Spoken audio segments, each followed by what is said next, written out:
Or he points his hand at that fellow, you know, and this fellow comes in and he faces the record. He faces the record, and the Lord points his finger at him and he says, "Depart from me, cursed and everlasting fire, prepare for the devil and his angels." You say, "Do you mean to tell me, Ruckman, that God sent a guy to burn in hell for a few little things like that?" No, sir, he sure won't. That should be an L in there. He sure won't. If you ever go to hell, it won't be for something like that. That's where Americans get that thing wrong again, you know. Think, well, I haven't done those things, so I must be all right. Well, those things won't send the fellow. You can't go to hell because of sin. Christ came to die for sinners and pay for sin. If you ever go to hell, and I hope you don't, but if you go to hell and burn forever, and you certainly will, and I say that with a college education and 6 years of seminary after that, I am telling you that you'll burn like a torch and you'll never quit burning till God dies. And there's a reason for that. Just as logical as gravity. Just as scientific as any law you know of in mathematics. I'll tell you what it is. You can't go to hell for stuff like that there because it's too little.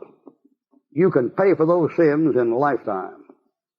You don't believe it? Come on me some summer. I'll show you. I'll let you watch them paying for them. You can pay for that stuff here. Don't you know that?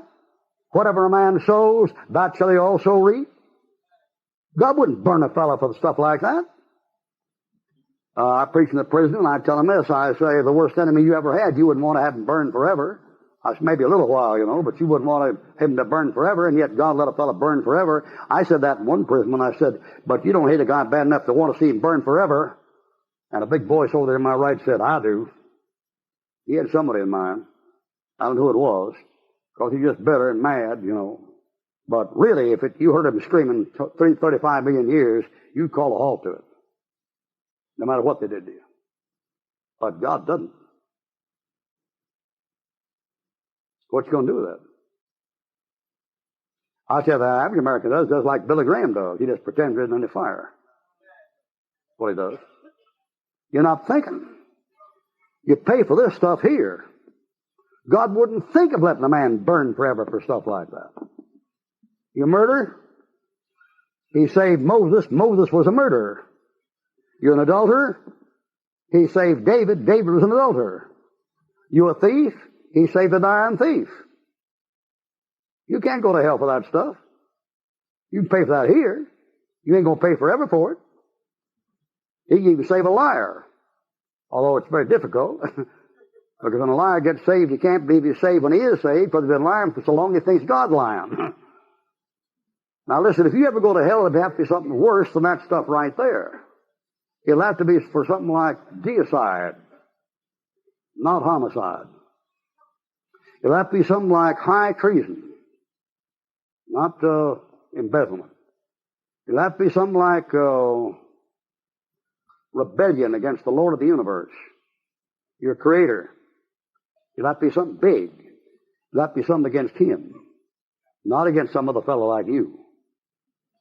You know, if a man is sick, as long as he's sick, he's okay. But if he doesn't get well, he's going to die. I mean, a man doesn't die, you got to understand this. A man doesn't die because he's sick. He dies because he doesn't get well. Right? As long as he's sick, he's alive, ain't he? Here's a fellow sick. I say, "What's the matter with you?" He said, "I'm dying." I said, "I got a pill to fix you up. Take it." He said, "I don't want it." I said, "Why not?" He said, "I don't think it'll work." I said, "Look here. I tried this thing in about 8,000 people. Every one of them that took it, it worked. Try it." The guy says, "I'm going to try." I said, "Why not?" He says, "Well, I don't believe like you believe." I said, "Look, man, you don't have to believe nothing. Just give the thing a try, will you? Open your mouth." "I'm going to take it." I said, "Why not?" He said, "Well, I believe as soon as I take it, I'll be well." I said, "I know you'll be well. Open." And the guy says, "No, I'm not ready yet." I said, "Why not?" "Yeah, I don't have the right feeling." "You feel like you're dying, don't you?" "Yeah." "Open your mouth, man." And the guy says, "I can't." I say, "Why not?" He says, "Because there are too many hypocrites in the church." Now, what are you going to do with a fellow like that? He's going to die. He's going to die. You don't go to hell because of sin. You go to hell for rejecting the cure. This fellow committed a sin worse than any sin I got over here on the other side. You know what this fellow did? He looked right in the face of God's only Son dying on Calvary's cross for his sins, making his atonement and his payment. He looked him straight in the face and said, "Well, when I get so I can live it, I'll come around." Well, I just don't look at it that way. Well, you got your way of looking at it, and I've got my way of looking at it. and you reject the cure, and you're dead meat. You know why a fellow goes to hell and burns forever? Because God lives forever. If God would just quit, you'd be okay. If God just kicked the bucket and die, you'd be all right. You see these sins here? They're committed against people who live 40, 50, 60, 70, 80 years, or 90 or 100 at the most. You could pay for it in 100 years. How you going to pay for that one? Nothing like a Bible to clear up a college education.